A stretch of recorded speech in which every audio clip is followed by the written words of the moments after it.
E como então que nós vamos trabalhar as plantas? Se elas não têm ainda esta consciência mental, se elas não entendem as coisas, porque não têm isto organizado, como é que nós trabalhamos bem com elas?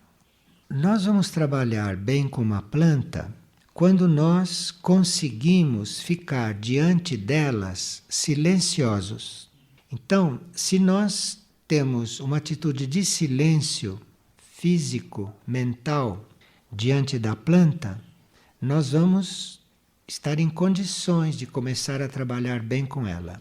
E se nós, antes de mexermos com a planta, se nós realmente ficamos bem silenciosos e observando o que se passa conosco, nós vamos ter a atitude correta para trabalhar com a planta.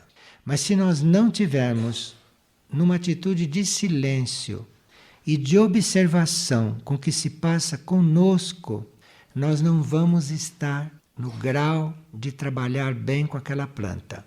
Nós não trabalhamos bem com a planta quando temos teorias, quando aprendemos a trabalhar com as plantas. Isto faz parte, mas isto é o lado material da coisa.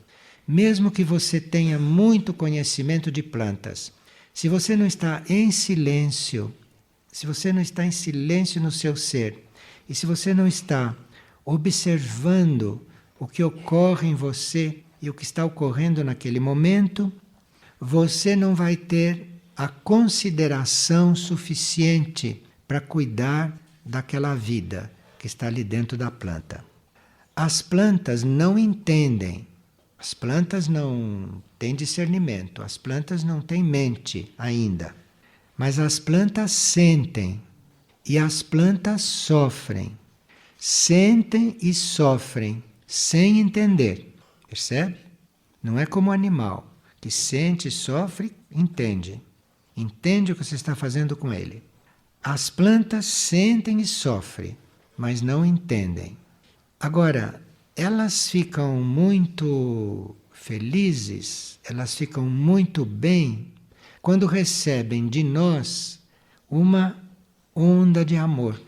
Quando nós temos amor por elas. Então, se você trata uma planta, mas se você não faz aquilo com amor, ela sente, sim,